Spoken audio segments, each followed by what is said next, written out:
WWE broke so many records in 2024, it's disgusting.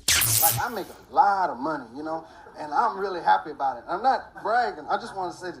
I make it's ridiculous. You know what I mean? WWE is selling out stadiums and arenas left and right. They're in their Netflix bag, all their top stars are over as fuck, and by every metric, the entire promotion is on fire. But you'd never know how well WWE's current stars are doing by how invested WWE is in its future. WWE's flagship developmental program, NXT, has evolved to the point where they're beating AEW Dynamite on TV every week.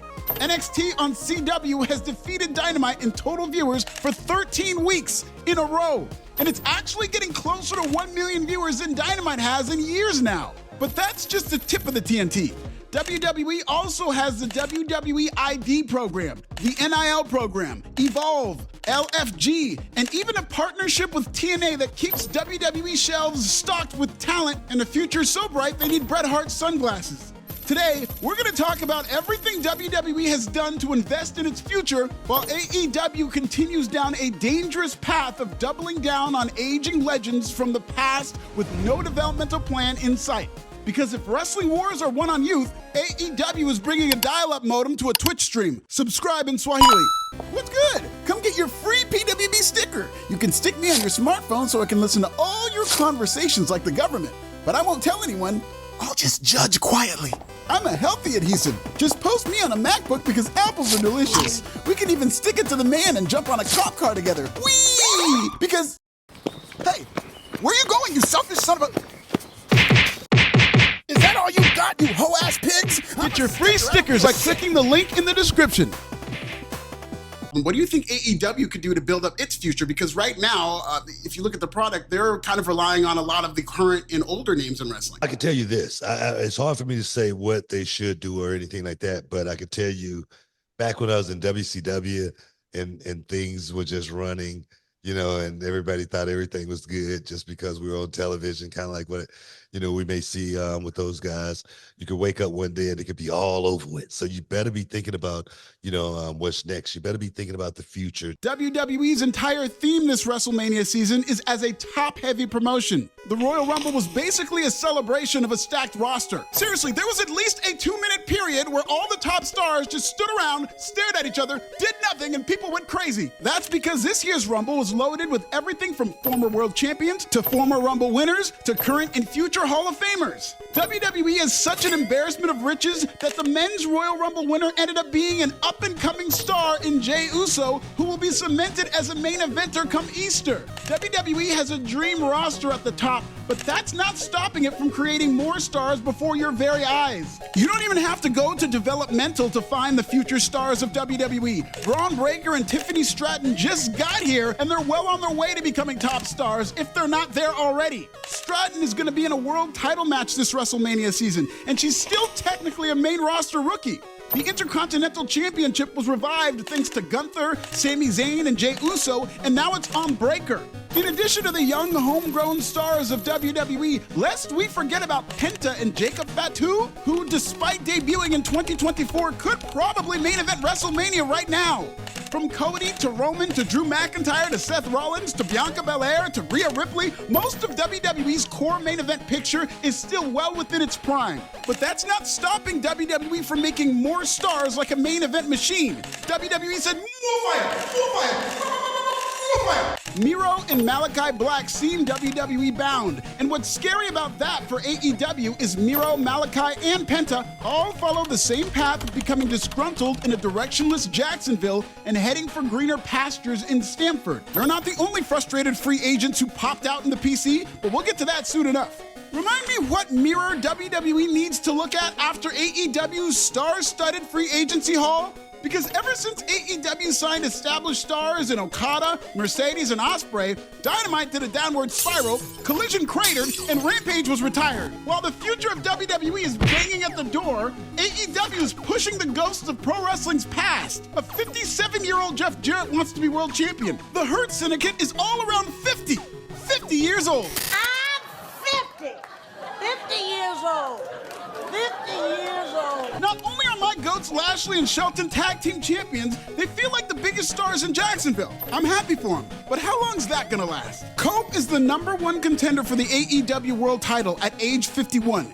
AEW was supposed to be this edgy alternative product, yet just about everybody who's relevant in that promotion came up during the Ruthless Aggression era. Now they're leaning into AEW's Youthless Aggression. AEW has no foundation to build on whatsoever, and even when something falls into their lap like a Harley Cameron, they have her lose to Mercedes in her home country. AEW is reliant on mostly store-bought talent that they bought at a premium because they got over in WWE and little else. Not only is WWE's main roster loaded with current and future stars from in and out of the WWE system, WWE's scouting department is still hungry for more, and WWE's developmental system has gone from one single territory to a full-blown buffet.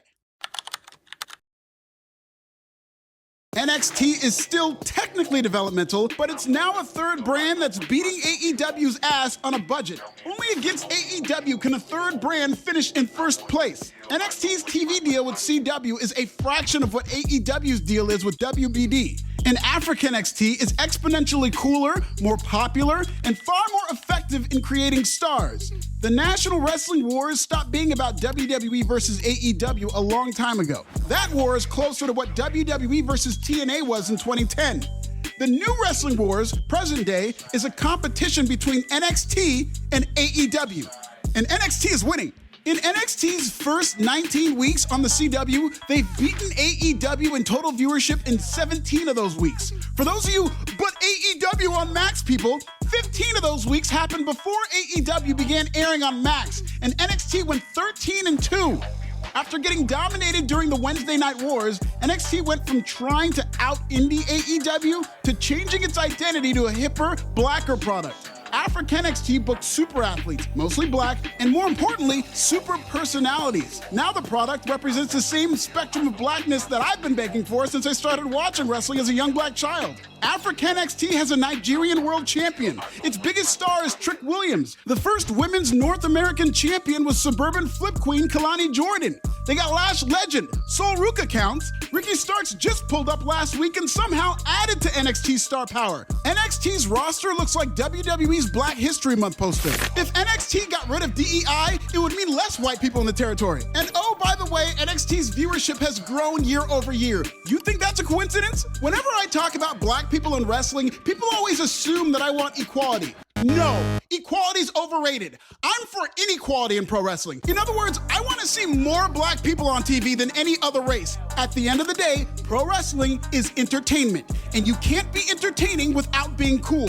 And this isn't even really a youth thing. I've already said this before, and I'll say it again. The Big Black Hurt Syndicate is the coolest thing in all of AEW. We Heard People is a bop. Shouts to Westside Gun. And them niggas is in their 50s. Black culture has the major key to what's cool in this country. So the more black people on TV, the cooler the product, the higher the ratings. Life's not fair, I don't make the rules. People love to weaponize DEI against black people. You know how low NXT's ratings would be if there was a white DEI program? Like if there was a DE white program? It would literally be AEW, but worse. You know how I know? It's because there was a white NXT on Wednesday nights. And after getting every opportunity to fail against Dynamite, black people stepped in and bailed them out with African NXT on Tuesdays. Wow, pro wrestling really is a microcosm of America. Happy Black History Month. NXT's main event picture feels ready to make a difference on the main roster immediately. They're young, they're black, they're cool, and they're the opposite of AEW's glaring issue of being old, out of touch, and several steps behind with Tony Khan in charge. Before AEW can get anywhere near where it was during its beginner's luck years, they need to surpass NXT. And as long as we're in the African NXT era, that's not happening anytime soon, if ever. Part of NXT's renaissance came when WWE launched the Next in Line program, where the promotion recruited college athletes. Of course, most of the best athletes in the world are black, so WWE's NIL recruits coincided with NXT getting a healthy injection of melanin, like MXT. No, I like African NXT better. One of WWE's most successful NIL recruits is Alabama track and field star Isaac Odugbezin, otherwise known as NXT World Champion Obafemi West Africa in the household. Top stars Trick Williams and Tiffany Stratton weren't technically NIL recruits, but they're still prized college athletes with no prior wrestling experience, just like NIL recruits. From a career standpoint, they're working circles around the Kyle Fletchers of the world. Most NIL recruits now appear on TV as part of WWE's LFG show, which airs on A&E. WWE LFG is this generation's Tough Enough. WWE Hall of Famers Booker T, The Undertaker, Mickie James, and Bubba Ray coach teams of up-and-coming wrestlers, mostly NIL recruits, looking to become WWE superstars. They'll get television exposure so the ones who do make it have an immediate connection with fans. This is one of the areas where WWE has a dominant advantage over AEW. Because while AEW does have a deal with Max, nobody cares about AEW past Dynamite. AEW's B shows like Rampage, AEW Dark, Dark Elevation, Battle of the Belts, AEW All Access, ROH, and now Collision just don't connect. Fans of AEW support Dynamite and pay-per-views, and even those two flagships are starting to lose traction. In 2024, pre-Max, Dynamite's average viewership was 698,000, down almost 20% from 2023. NXT's average viewership is up almost 30%. Even AEW's B WrestleMania had to be moved to a smaller building after Grand Slam Australia was moved from Suncorp Stadium to Brisbane Entertainment Centre, just like I predicted on this app. AEW's job as a wrestling company is to give the market what they want. Every market where they're selling tickets is screaming, "We don't want this shit," and AEW's plan is to scale up. Don't be surprised if one of these ambitious stadium shows turns into AEW's WrestleMania 7, where AEW Australia will have to scale down to the Silverdome. No, not that Silverdome. Look at the 5,000-seat Silverdome in Launceston, Tasmania, Australia, and like it. Bruh, AEW better have the Wollongong Entertainment Centre on standby, my guy. Close enough.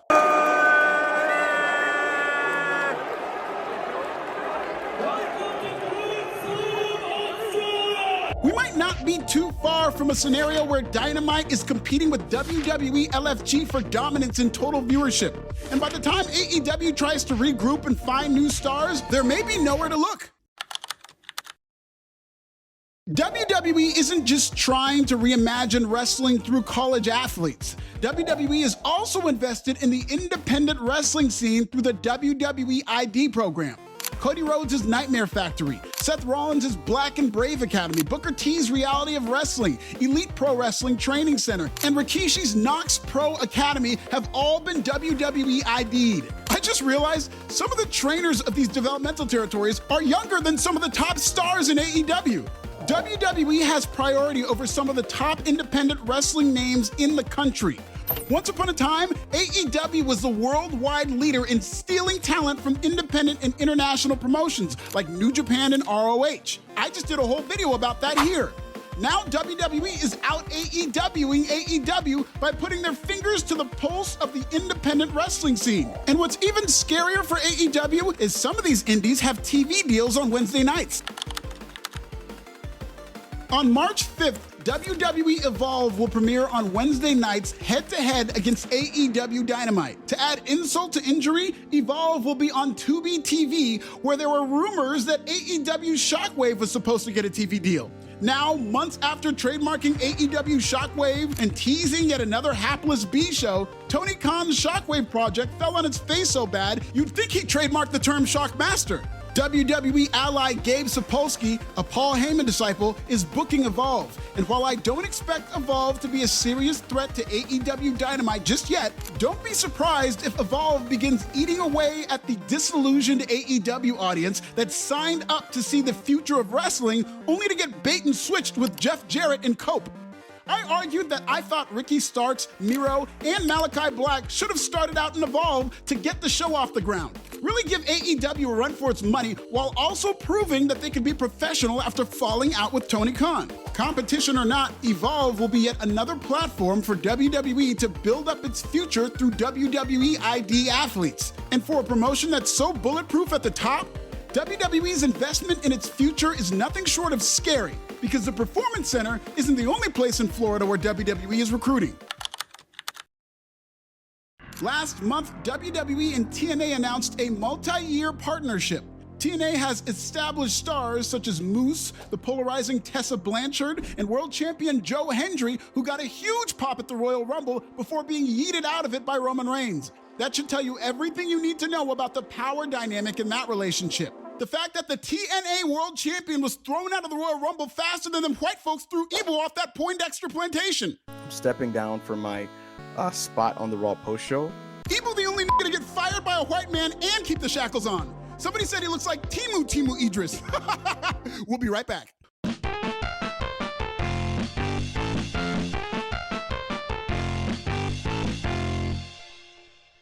Former TNA top star Jordan Grace recently signed with WWE, and while TNA will benefit from NXT stars on its TV and an early shot in the arm from this partnership, WWE will be the real beneficiaries, because anybody who really gets over in TNA will almost inevitably be WWE bound. TNA has impressively stuck around for years, but through this partnership, there's something of a feeder territory to WWE. And if AEW isn't careful, they might mess around and find themselves in the exact same position if they don't start building developmental territories of their own. Check out this video and subscribe. How impressive is WWE's future? How scary is it that AEW is living in the past? Tell me